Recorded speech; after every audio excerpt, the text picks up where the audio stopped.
and a dove lands on his arm.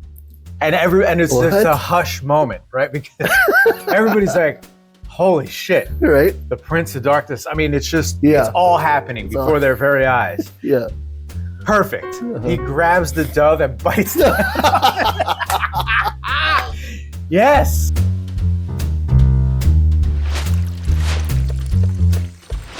Welcome to another episode of Don Draper's Den. On this podcast, we discuss branding and marketing, how it touches so many aspects of our lives.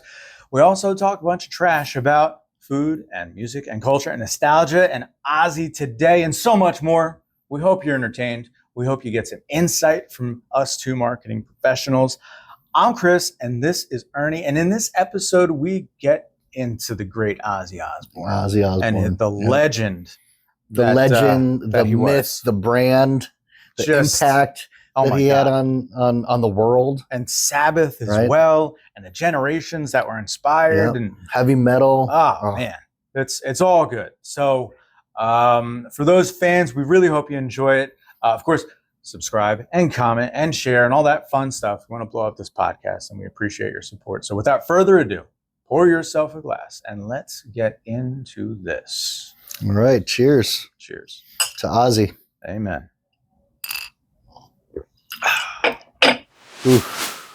I mean, what can you say? Ozzy. I know. Bro. Of course, it's not coming out day of, so we'll have all had a chance to digest it. Yeah, but we're recording it the day right of. now. Yeah. Just heard like an hour ago, or less than an hour ago, that the old man is gone. The Prince of Darkness. After how many times, if he was a cat, even if he had 9 lives, he had borrowed time at this point. Like, oh my God, he should have been out of here a long time ago. But for no good reason at all, aside from just bringing generations of entertainment. Yeah. Just the amount of people that he has touched, and his music is unfathomable. Wow. Unreal. It's like, it's when you told me, I was, obviously like caught off guard. Yeah. Because, we're in the middle of working. Right. Yeah. And like a whole flood of just thoughts came on my mind. One, just thinking of my wife, because, it's a big hit. It's a big hit for her. Yeah. I mean, Ozzy is somebody who, especially during her darkest moments in life, was the music that really helped get her out. Yeah. Of a lot of that. And so of course my mind all immediately thought of just, oh no, how's she doing with the news? Right. And I can't wait to go see her tonight and be there for her. But then I started thinking about how, when she was walking down the aisle in our wedding, the song that she walked out to was, come on, man. Yeah, I know. Come on, bro. Damn. It was Mr. Crowley. Yeah. And so there's also this connection of just joy and happiness as she's walking down the aisle. And oh man. And then he was at the wedding, bro. He was at your wedding. He was at the wedding, yeah. And then like you played some music, just Mom, I'm coming home. Yeah. Oh man. I'm like at my desk, like trying to hold back tears. Bro. Like this is way too emotional. They just played. It was July 5th. Yeah. That was 17 days ago. Yeah. 17 days. And he was out there. It's almost like he waited, he waited for that last hurrah. Fucking wild. I think of, because they say when you have like the family dog, right? If you don't let him go, they'll just hang on. Until you're almost kind of ready to let him go. And like, certainly Ozzy Osbourne was not a dog, but it's like he was hanging in there. I gotta fucking make this gig. Yeah, like true Ozzy form. Damn it. I'm gonna fucking make it. We're going to do this gig, bro. Yeah. But that's all he had, man. That was like his, that's all he had left in him, I guess. Like, I'm shocked. But what a send-off, though. I mean, when that was happening, Hannah was playing a lot of the about that show, a lot of the clips from that show on YouTube and stuff. And she's crying, and I mean, so emotional. We're playing music in our lounge, just his music, and which there's all pictures of Sabbath and Ozzy and shit in the lounge too. Mm-hmm. Yeah, man. I've been watching the post from the Sabbath event, which was awesome. Mm-hmm. And as people shit and all the politics and the bit behind us, shut the fuck up, man. Right? Just shut the fuck up. It was a cool thing. Leave all your dumb bullshit out of the way. And it was a good time. Yep. Right? And the old man, he had some good moments. He had some bad moments. I'm just glad he was there. Yeah. But yeah, there was like, everybody was like, wasn't a dry eye in the joint. No. I think it was David Ellefson from Megadeth was like recounting, because he went on, him and the super group A, I think was what they called it. And shout out Nuno Benincourt from Extreme. Just, he's getting his flowers because, just he shined on that, man. He was on like so many bands, he just killed it. So he's like an unsung hero. But anyways, so yeah, David Ellefson says, they got done with the gig earlier in the day. So he had plenty of time to kind of just, sit there and soak it in and just see. And then Ozzy gets on stage and the whole they just fell apart. Yeah. And then they did Mama, I'm Coming Home. They fell apart. Come on, dude. Just Come on. Yeah. Heavy. That's heavy stuff. That's super heavy, man. I remember my first time that I was introduced to Ozzy when I was a little kid. Right. And it was all over the news about how he ate a bat. He took a bite into a bat. Very nice. Right? Oh, yeah. That was my introduction to him. Yeah. And then hearing his voice and his songs, I'm like, whoa, who is this guy? What a turn, bro. Yeah. What a turn. From like, so the bat is 1982, right? Sabbath, just so, first of all, he's born in 1948, right? So he happened to be the year between my parents. Yeah. And so in that sense, he's like my rock and roll dad, like so many, right? Yeah. So anyway, but 1970, Black Sabbath drops their first record. 1980, he drops his solo record. 1982, Infamy, right? Yeah. And as the story goes, I mean, it's old news now for the vast majority of people, but that he didn't know. He didn't know that it was a real bat. He thought it was a rubber bat. he thought it was a prop. He thought somebody. Yeah, no big deal. It's just what's the problem? Right. And as the story goes, I think on the funniest telling of that is behind the music, because Sharon, who's like part of the, she's so been in it. I mean, the manager and the brains behind it. But yeah, she's on the side like, it's a real fucking bat. Ozzy, it's a real bat. So he had to get the tested and all that shit. Oh man, that sucks. But yeah, lives on an infamy. And then that wasn't the only thing. In fact, because Sharon Osbourne, they work it out to get this big deal. And this is in the day when record deals were still record deals. Yeah. And it's big money and it's limos and the private jets and all the bullshit, right? And like this is a big coming of age moment for Ozzy as a solo artist. Yeah. And he gets into whatever it was, CBS or whatever it was. And there's all these stiff, record execs, and he sits down and he says, and Sharon says that the moment was there's going to be a Dove released as per the presentation of this record. Obviously he'd been drinking because that's just what Ozzy did. Right. And so he sits down on the knee of one of the executives, a woman. And a dove lands on his arm, and it's just a hush moment, right? Because everybody's like, "Holy shit!" Right? The Prince of Darkness. I mean, it's just it's all happening before their very eyes. Yeah, perfect. He grabs the dove and bites it. Yes. And then, of course, the people are just immediately like, "Oh my god!" They're just blown away, like this beautiful moment, and he just fucks it up. And there's a great shot of him cross-eyed drunk, and he's got a little drop of blood coming out of his mouth. And he's sitting, you can't see the woman's face, but you can see he's sitting on the woman's lap. Yeah. Legend. Legendary. You can't write this. Yeah. Legend. Oh, and it's so perfect to his persona, his brand that he's built. 100. Dude, if anybody has ever kept it, 100. 100%. real. Whew. Ozzy, Wow, Ozzy kept it real. Zero fucks given. Yeah. So all the famous stories, those are Mhm. the easy ones to recount, right? You got the Motley Crue snorting ants story, which is only half the story, right? Because it's the gross out contest. Mhm. They jump out of the bus or something to this effect. They arrive at the hotel, and there's a line of ants going to to like a fallen popsicle stick or something like this, and they're already grossing each other out. They're up all night doing blow, just getting all kind of crazy.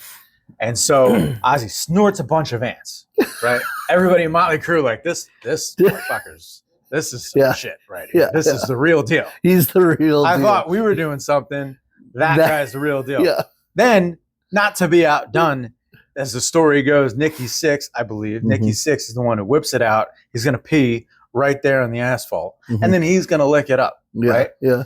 As he does so, everybody's like, all right, as if to say like, okay, I like what you're going with this. This is, okay, we're peeing on things in public. Sure, right? Before he can even get down to start lapping it up, Ozzy pushes him out of the way and starts lapping it up like a dog. Bro. Yeah. Bro. He's a madman. Ozzy's a madman. He doesn't give a shit at all. So yeah, the story of the Alamo, peas in the Alamo, famously banned from the Alamo for like 10 years, I think. Right, arrested in Sharon's dress because she took all his clothes. She took all his clothes because it's like, Ozzy, you're gonna go out and get fucked up, all this. Like, fine. And so yeah, it takes a green dress, if I remember the mugshot. And so he's hammered drunk, pisses in the Alamo in a dress.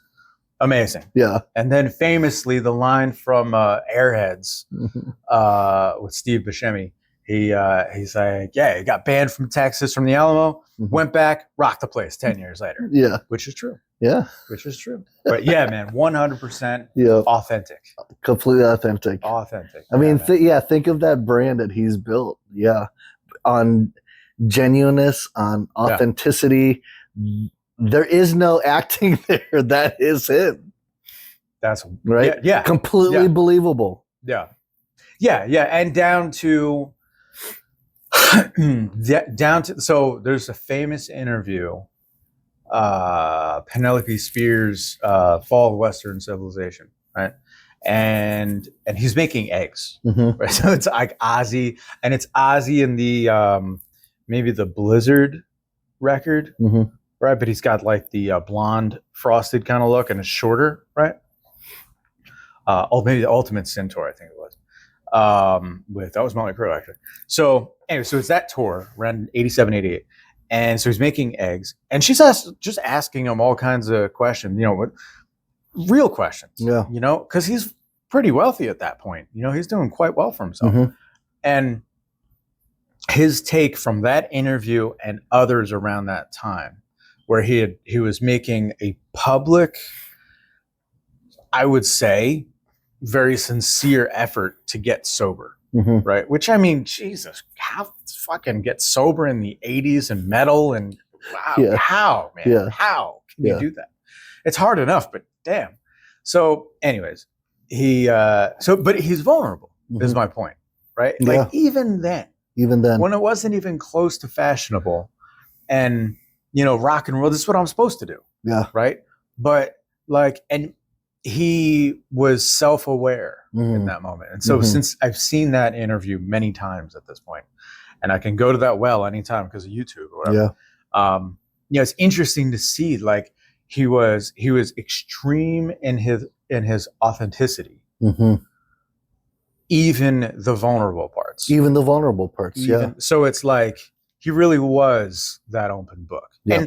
And even his motivation to say, there's another a different interview with the guy from Spin. I'll try to think of his name.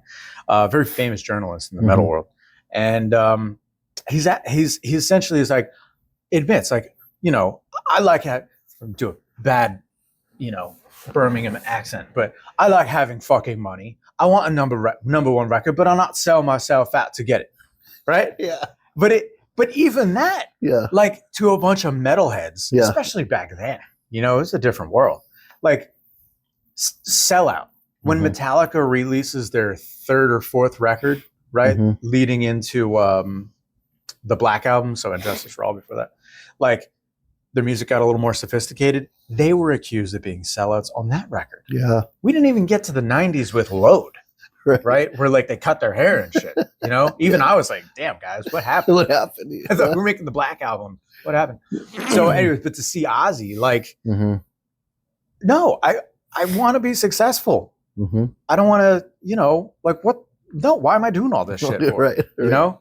So even that, like, open book. Yep. This is what I want to do. Open book. I love what I do. I want to keep doing this. I just think of like some of the lessons we learned from him, like just as a branding machine. I mean, this dude, from the albums he sold to the merch, you know, merch fucking monster. Merchandise, like in Spaceballs. Merchandising. Merchandising. Yeah, man. Lunch boxes, shoes, shirts, hats, Halloween costumes too. I mean, talk about the kind of money this dude made off of this brand that he built. And again, none of it was fake. No. None of it was fake. And that was why I think that's what drew so many to him. Yeah. Is because he was real, and he spoke to a generations of listeners who needed that, you know. They needed that authenticity. They needed somebody who kind of vocalized through song what was going on in their hearts and minds, and he captured that essence, you know, through his brand and his songs. It's just unreal, you know. Yeah, man. Yeah, it's weird listening to his music because it's such a maybe like how like Prince or Madonna or something like that, where like it transcends, like transcends. I don't even know what it's. Ozzy, I don't know what it is. Yeah, right. It's Coca-Cola, man. It just is, right? Like, I forget. By way of comparison, Prince is an easy example because, like, you think of Prince and you're like, what music is he? Technically speaking, what music is that? Yeah, right. Most folks wouldn't necessarily be able to pinpoint it. Like, I don't know. It's pop music. You know, like, how would you classify it? Like a funk rock type of a thing? Technically, he was a funk player. Yeah. Right. Yeah. He was a funk player. Genius. Right. And if you erase all the look, all the brand, all his brand, the purple and the whole bit, at the end of the day, he's a funk player. And then it all makes sense. Oh yeah. Sly and the Family Stone, James Brown and Michael Jackson and so forth. Oh yeah, it makes sense. Right. Yeah. Okay. So then when I think but nonetheless, he is transcendent. Yep. Right. And like many other great entertainers. So Ozzy, same thing. Same thing. He gets lumped into, in a weird way, by virtue of the time, he gets lumped into some hair metal. Sure. He's certainly at times Ultimate Centaur. You know, he had the look, he had the glittery shit that he even kind of shit on after the fact. Right. He's like, he was. I'm pretty sure it's in one of those same interviews that Arrow. I guess he just did a lot of interviews that year. Yeah. But he's like, I look back on his fucking tour, man. I'm like, what was I fucking thinking with the beads and the glitter and all the bullshit? Yeah, he's shitting on his own tour. You know, his wife probably set it up. Ozzy, you're gonna fucking wear that. Shut the fuck up. So, anyways, it's funny how he's shitting on the old tour, but even in that moment, he's authentic. And so so his music transcended, right, timeless, because he had some of the great musicians of the day. Look, for like Zach Wild, Gus G, and like all. You just saw him just a few months ago when he was down in Bogarts. Dude. Yeah. Oh, it was just amazing, you know. And Hannah and I got to go really close to watching him, and he's sitting there, playing. He's just tearing it up, just destroying. And we're looking at each other like, I mean, if this is the closest we can get to Ozzy, is just to be able to see his guitar player up close, we'll take it. You know. Yeah, man. And then, like, in the coming months in September, Hannah and I were going with her dad and his wife. We're going to watch Judas Priest. Awesome. That's gonna be a whole. We've watched them maybe 3-4 times at festivals. I think this is going to take a whole new meaning watching them, you know, because it's like, yes, that's not Ozzy, but they were same time, same generation as Ozzy. The weird thing is, too, not everybody, Priest, just a little less known. Just a little teeny little bit. Yeah. because we only know in America mostly. It's like, they made their bones in America with some of the hits back in the late 70s and 80s. But my analogy with that generation of bands is like my favorite analogy. I think about all the time. I think of like bands like Slayer, like the big four, right? Slayer, Megadeth, Metallica, Anthrax. It's like if in the anthology of metal, right? Specifically metal and hard rock, I suppose, but metal. It's like these guys helped to smelt what became the swords, like the standard bearer of weapons, right? Okay, and which is fucking badass when you think about it. Like, fuck yeah.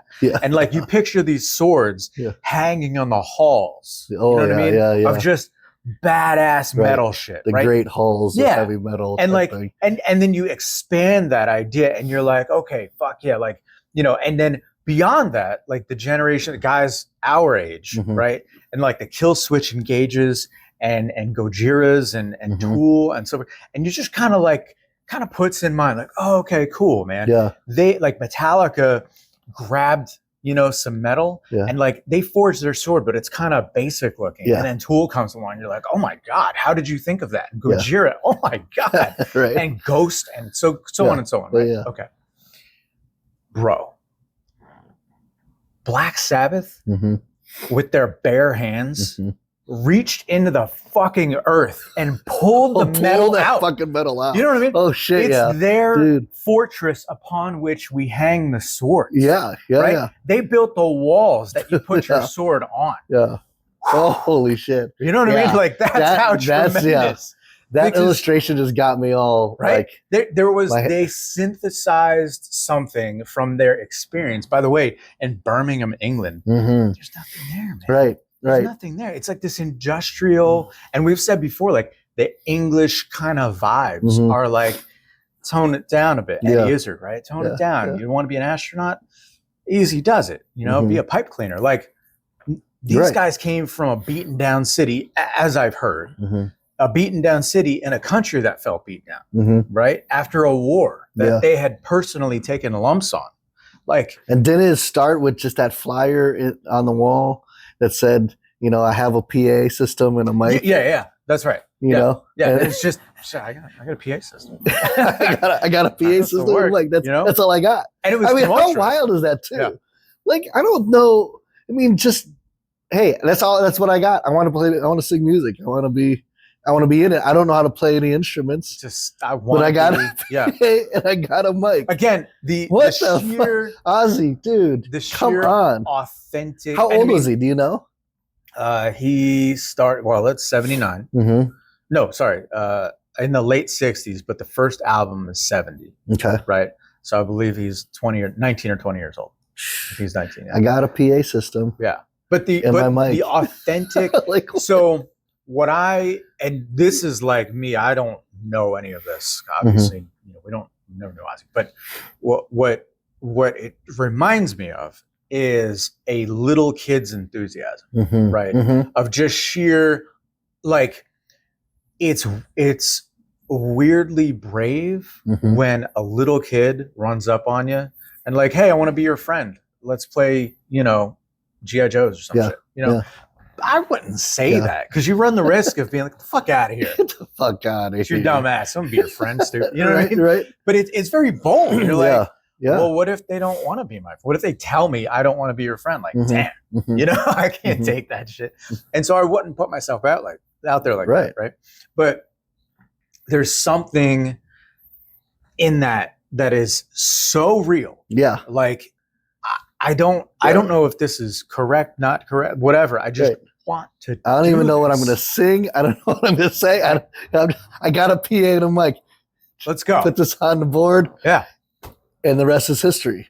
God. I mean, I try to put myself there and think of what he's thinking. And, did he tell anybody he was going to do that when he did it? Was it just something he was just thinking, I don't know. You know what? I don't know. I'm sure who gives a fuck? I'm going to put it out there and see what happens. Right. Tons of people know, I'm sure, real aficionados and stuff. But yeah, that attitude is is fucking infectious, man. And then when they go and actually make the music, okay, so now they're a young band, young men, right? And then they're writing these lyrics and playing music that they couldn't source from. It wasn't like, oh, hey, let's take a little bit of that and a little bit of these guys. You know, like when I think of what you're saying, just kind of unearthing this metal, right? Yeah. Where did they get the inspiration? And then why the fuck would they ever think that let's go take this out and play this in front of people? Like, I would be that one guy. Are you sure, guys? Like, this is fun, but this is weird, man. I don't know if I want to take this out anywhere. And he's days, like, so all right. So look, so in the pantheon of music, right? It's not like it was a vacuum, right? So just like there is Sabbath, like just prior, a blip before that is like the Beatles' White Album, right? Which is heavier than it is now. You know, it's like, whoa, what is that? And it's the MC5 out of Detroit and the Stooges, right? Iggy Pop and the Stooges. And like so many other bands where, you know, and Jimi Hendrix hits England and everybody plays guitar. It's like, well, fuck it. I don't even know why I do this anymore, right? This guy's setting the thing on fire, literally. Like, what am I doing? So it's not like Black Sabbath was in a vacuum at all, right? And Led Zeppelin was the smoother, more polished side of the coin, right? They, of course, have, if not for Zeppelin, I mean, they're amazing, right? But the vibes are different. Like Zeppelin was half of it was two pair really, right? It was John Bonham and Robert Plant on the drums and the vocals, kind of like bringing the country, man. They brought the heat, the passion, right? And the raw talent. I mean, amazing. But then Jimmy Page and John Paul Jones, like, those are trained musicians, man. They were studio musicians. They were incredibly intelligent musicians. So they have this kind of, I don't know, this juxtaposition within the band, and it's very, you know, there's a lot of depth to it, and it's intellectual, and they're sourcing all their material from, like, they're bringing up Norse mythology and all this kind of shit, right? So it's almost a heady endeavor as much as it's like fucking rock and roll, right? It's still blues, right? But on the flip side of that is like, no, man, fucking life sucks. You know, like they're just like, no, let me tell you how much it sucks. Wow. Right? Let me tell you about what it's like to have no fucking future. And your country feels like it has no future either. Right. And like, I got nothing. Right. By the way, my guitar player lost fucking half his fingers on this accident. Right. And that's why he wore those, you know, to this day, wears those dumb little prosthetics. Right. Like, this is our life, man. If I'm lucky, I'll get to work in a factory just like everybody else I know, and I fucking march into oblivion for the rest of my life. So it was really like calling out a lot of this anguish and just and the sentiment in the day that was not. It wasn't. What am I trying to say? It wasn't covered over in any gloss or polish, insofar as like other protest songs of the day, because that's, you know, Vietnam era and everything. Other protest songs would have maybe had some kind of an analogy to it all, or an artistic or poetic way to say, this is like, you know, the war that you bastards make us fight. Right? We're the common man and you're fucking us. I'm going to tell you how I did it, but I'm going to do so in an artistic way that's kind of hidden. No, this was not subversive at all. Subversive at all. Ozzy not just at all. Like, right? Like, and I think it was Bill Ward, if I'm not mistaken. Could have been Geezer. No, I think it was Geezer actually. Geezer wrote the lyrics, and then Ozzy put the melody to it. Right. So the lyrics are like, you know, just like witches at black masses. Like general, they're gathering. No, they're telling you the story. Like, those sons of bitches, like, they're sending us to die, man. You know, and it's interesting that they brought with them the lack of hope to a degree, that the hippies were like, no, man, you know, just bring some flowers. Fuck your flowers. They're going to kill everybody, you know, right? They're going to kill us all if we let them do this.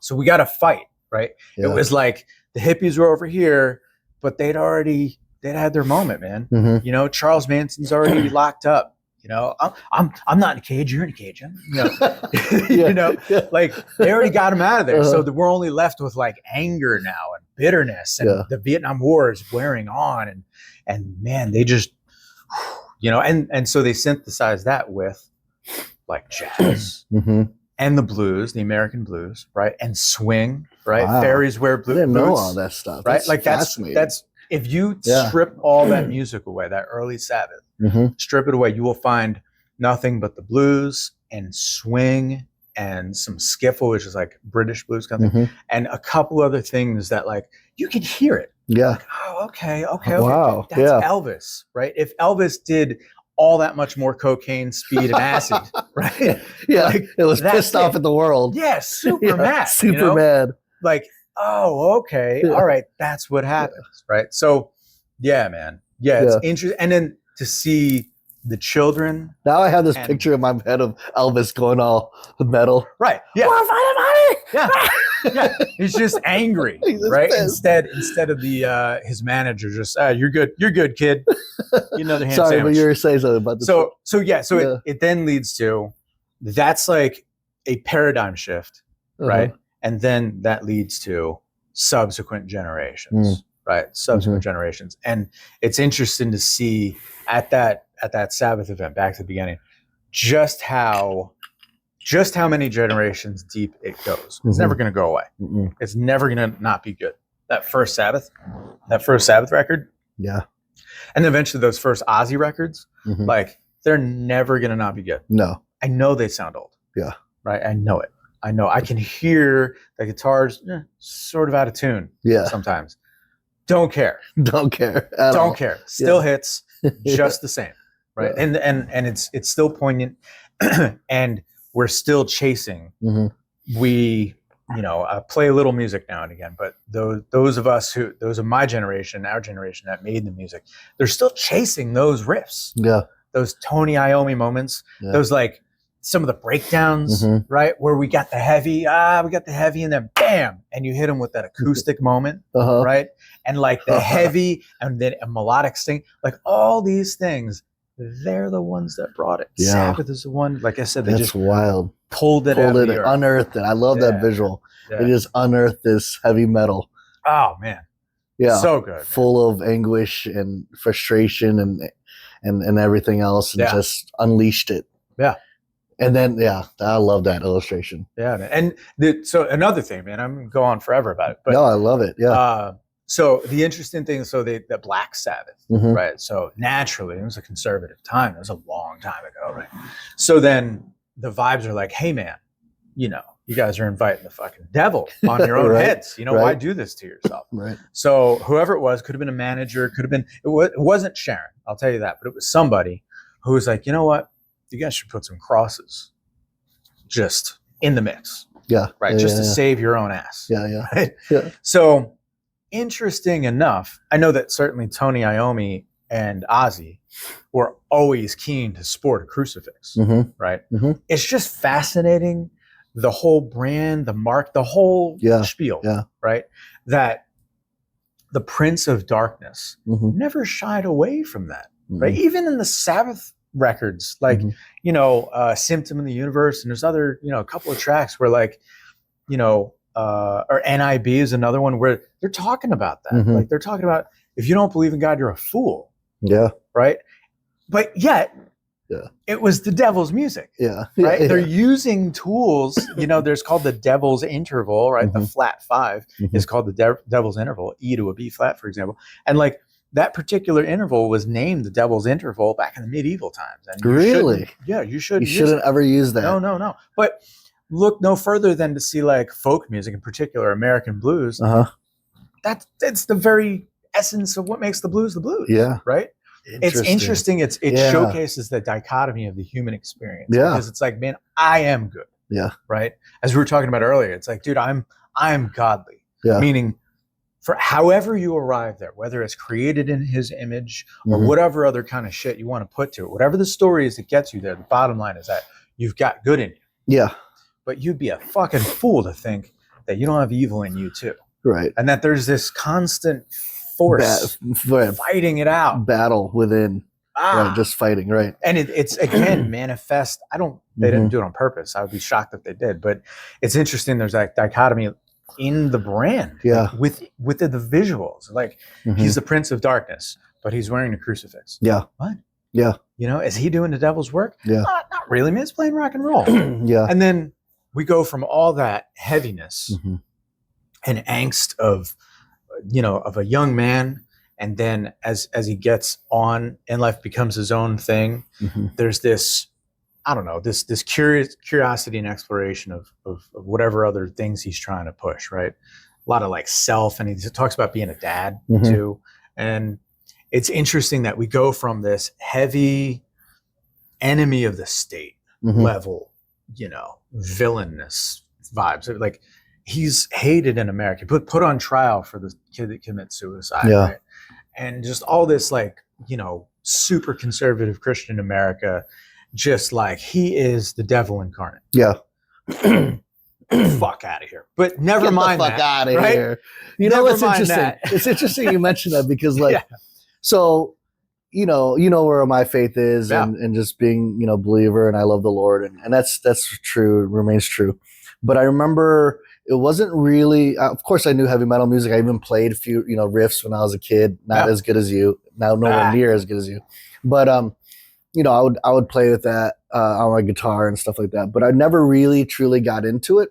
And then until, I don't know, a few years ago, well, several years ago now, when I met Hannah and we went to my first heavy metal festival, Louder in Life in Louisville, Kentucky. Right. And it's Louisville, by the way, not Louisville. I got marbles. I'm saying that to I'm saying that to Hannah. But in Louisville, they have Louder in Life. And I remember it was my first time, and it was there was that, that inner war in me, like, okay, I'm a believer, I'm going to this heavy metal concert, this is going to be interesting. Like, and I love the music, but I've just never immersed myself in that way, right?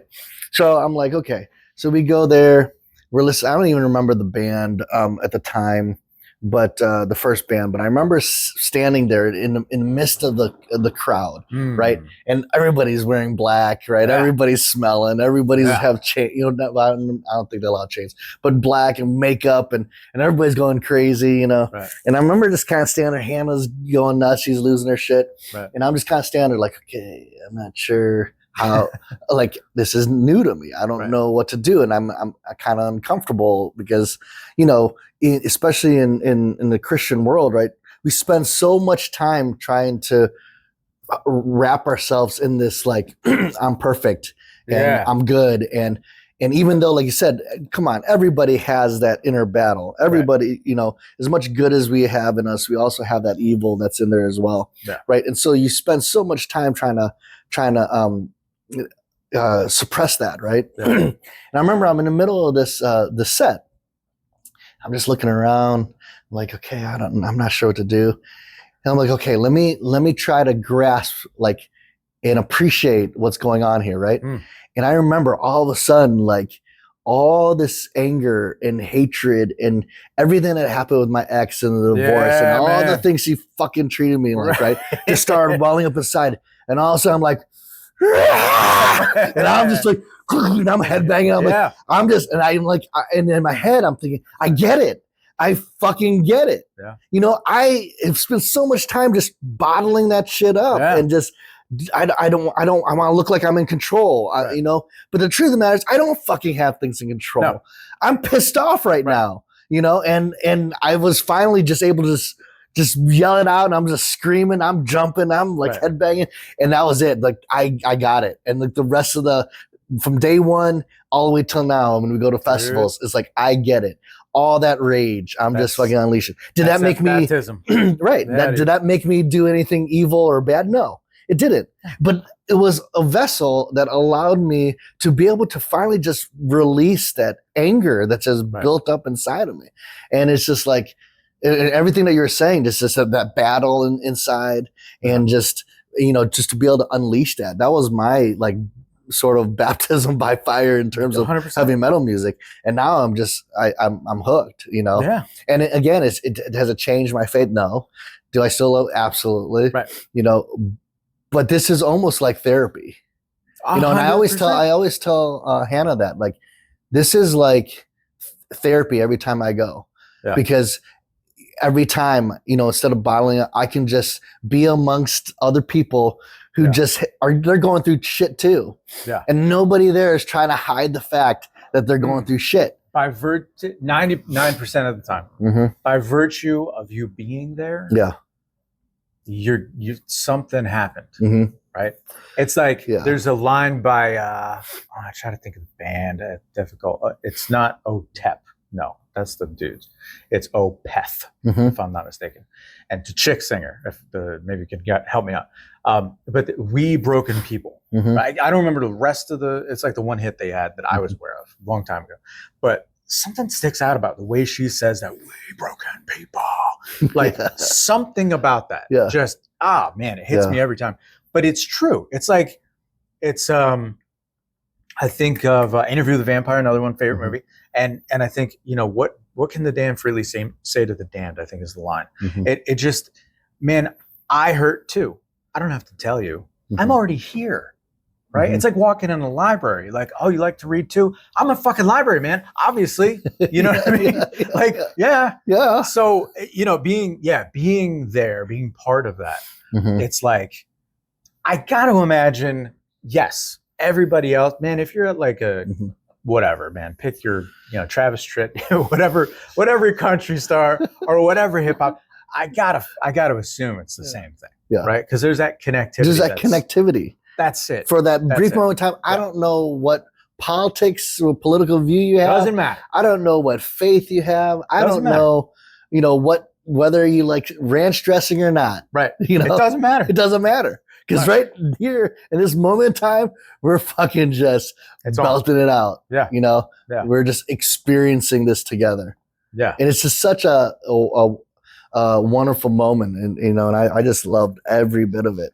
And that was kind of like my start to that journey, was through Hannah. Like she's been, that's what she loves. She loves heavy metal. She loves that type of music.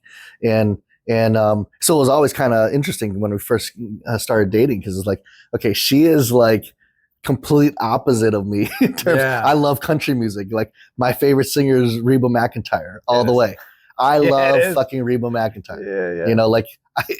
I anytime she's on, like she laughs because if Reba McEntire's on TV, I'm like running to the room. Like I gotta watch Reba. Like and Hannah's Ozzy, complete stark difference, between two.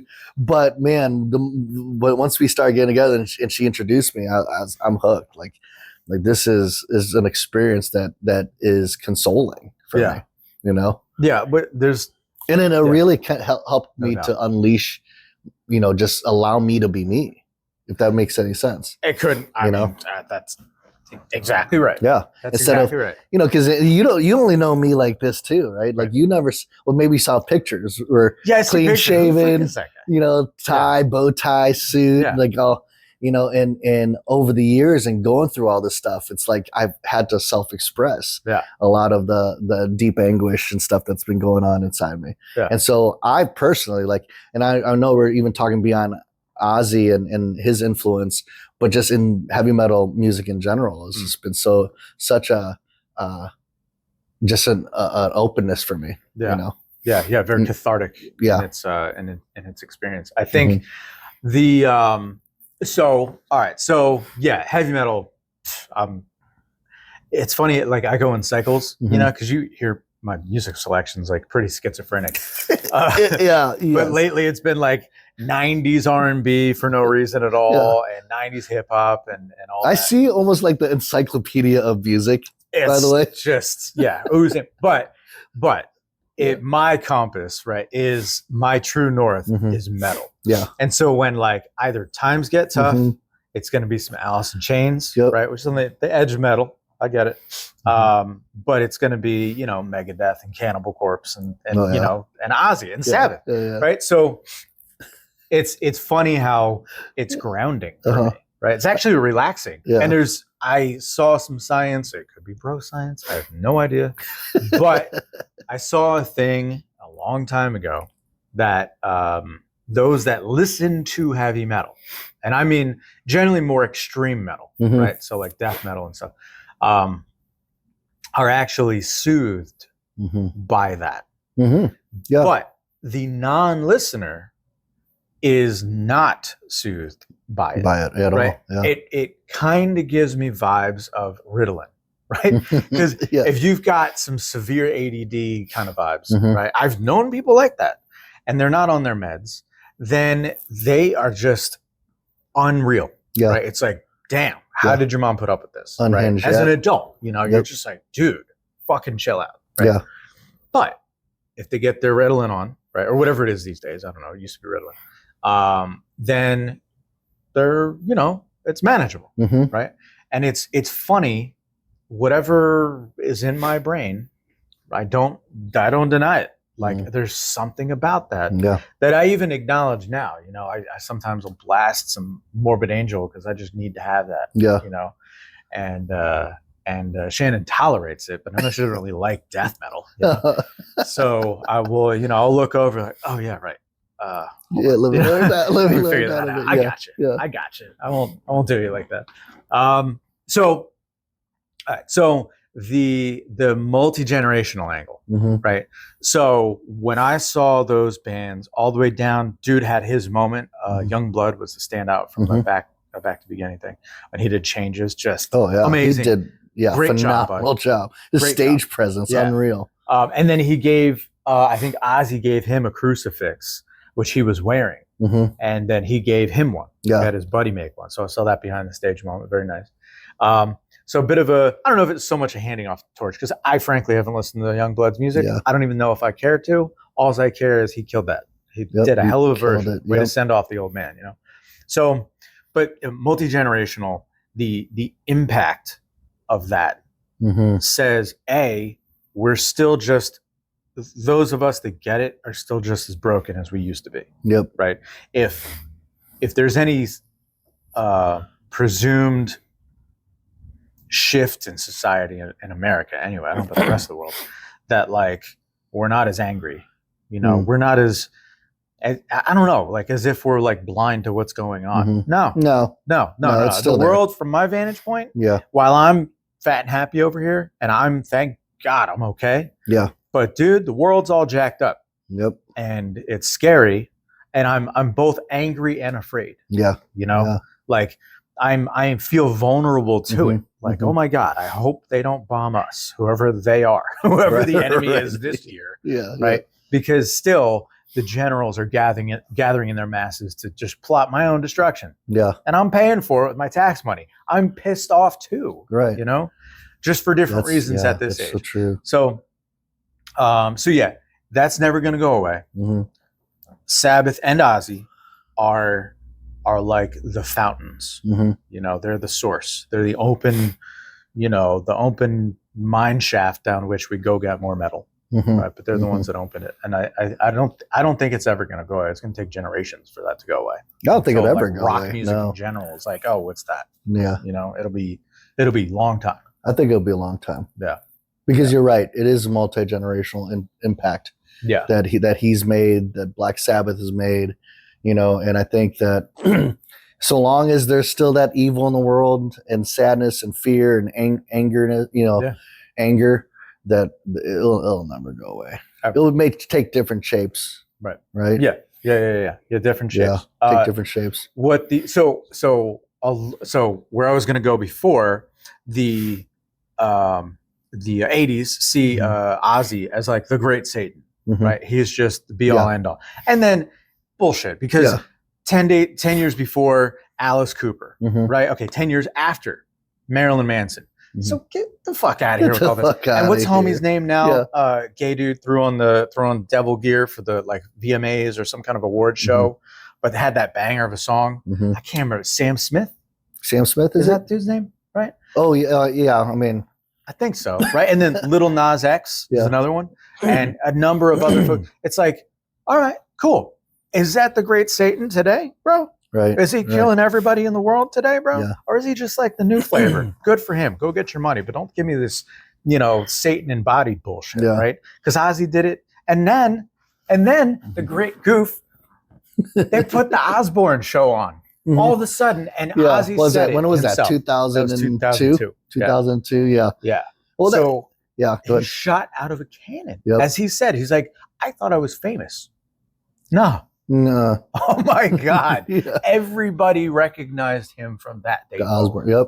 That was it. That was it. Now which he's which is fascinating too, because to be able to take his brand and then make it like a family brand, right? And then you would think that, okay, now that you see, Ozzy in his, he's in his skivvies and like whatever, throwing logs at the neighbors, having to clean up dog shit and stuff. Like you'd think that like his brand would just go down, right? Like, who wants to see that? No one wants to see that, right? No, exact opposite. No. Everybody's here for it. Like Ozzy's like that all the time. Yeah, I think at that point, so many people wanted him as his dad, as their dad. Like, I wish he was my dad. It seems so. I mean, it seems far, from afar, it's fun. Yeah, right. That's a lot to do. But no, to see again back to the extreme authenticity, right? Extreme authenticity. Yep. Like to see that man in the wild, right? Like John Michael Osbourne is roaming about the earth, and that's what he's doing. That's what he's doing. Yeah, dude. The funny thing is, like, I think is it Dave Chappelle or maybe Kevin Hart? Somebody does a bit on thugs where they're like hard. They're hard all the time. You thugging on toast, like that's something like that. Yeah. But and that it's like obviously making fun of the front that you're putting on. Like, dude, don't be hard on toast. Come on. It's fine. Yeah. Laugh at the movie. It's fine. But like Ozzy wasn't bullshit. Yeah. Even then. And then it endeared him even further because you're like, those who maybe were on the fence in America that were like on the conservative, just like Marilyn Manson too. Didn't he have a rib removed to suck his own dick? Really, bro? You gonna buy that one? Really? So anyway, so they look at Ozzy like he's the second coming of the devil, and then all of a sudden you see, and it's just some guy. He's just some crazy guy. Yeah. That like is like your wild cousin or your crazy uncle, and he's all right. He's harmless, for the most part. Don't give him the car keys, but like he's fine, right? And it's funny how it takes those people that might have been on the fence, and then all of a sudden, like, that's like my brother, So I picture all these middle-aged women who'd have been 2000. He'd have been in his 50s by then. So like just these middle-aged women, they're like, that reminds me of my brother Jimmy or some shit. You know what I mean? Yeah. You're like, I know that guy. Yeah. Right? I know that guy. And then you're like... He ended up becoming very relatable. Super relatable. Right? And it's like, if you didn't want him for the dad, kind of as a goof, then it's like, no, I know that guy. Yeah. And then it gets lost in the sauce because like, he's now just the Osbournes. All right? And there's all these people, multi-generational, that are then like, oh yeah, I love Ozzy. It's hilarious. Really? Okay, cool. He's on tour this week, in Cincinnati. Oh yeah, what is he doing? Like a talk show? Or I don't know what the fuck it is. Right. They have no idea. Yeah. Like he's one of the most famous Black Sabbath. It doesn't matter. Yeah. I like the Osbournes too. Right. You're right. You're right. That's fine. Don't worry about it. Yeah. So it's weird how his brand continued. Right. It just continued. Kept going. Continued to become a family brand. Yeah. The Osbournes. And the fact that what marvels me is that like he was just consistent all throughout, right? Yeah. Just you were talking about, he's just consistent. He is shocking all throughout. Everything in his life is just a shock, right? Yeah. And it just kind of reminds me of just in branding in general how important it is to live your brand, right? To be you, to be who you are, right? And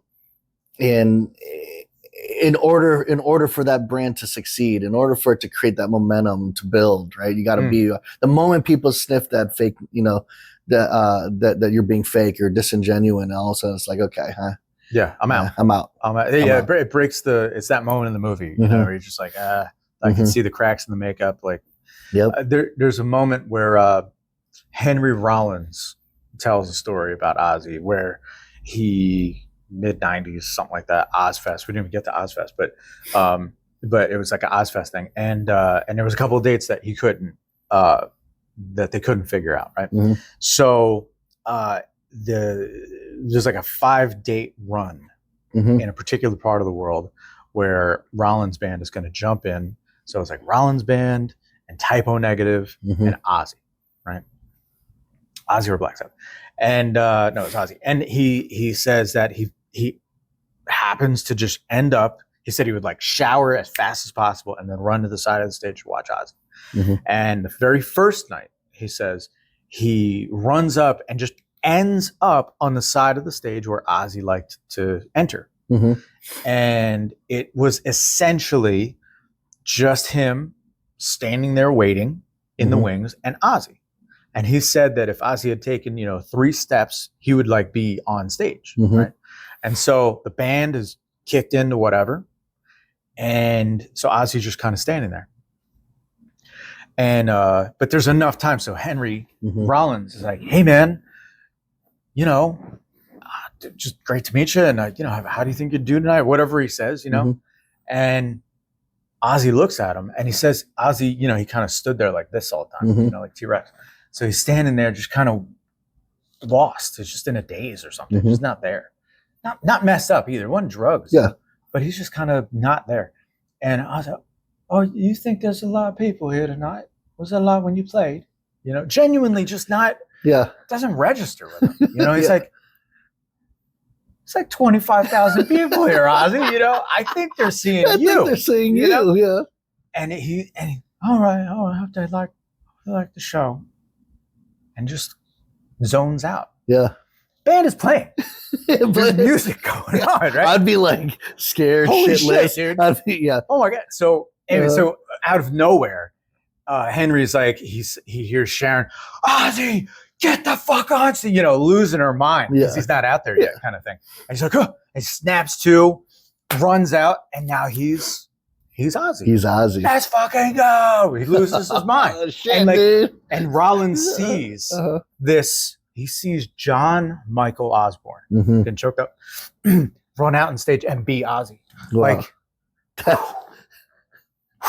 larger than life, dude. Larger than life. Yeah. Larger than life. Oh. Yeah, that's amazing. That's the dude. Yep, that's the dude. Yeah, man. Yeah, we're going to be rolling jiu-jitsu tonight. Probably listen to Ozzy. Yep. No, I know that Hannah and I will be listening to Ozzy tonight. Yeah. Probably be in our lounge, just play Ozzy. Yeah. Watch some videos, put it on TV. Yeah, that's Rest so in weird, peace, man. Ozzy. Rest in peace. Yeah, man. All right. Well, that was a good one. Yeah. Here's to Ozzy. Cheers to Ozzy. Cheers. Cheers. All right. And with that, from the iconic era of advertising to the digital age, I'm Chris. And I'm Ernie. Keep it legendary.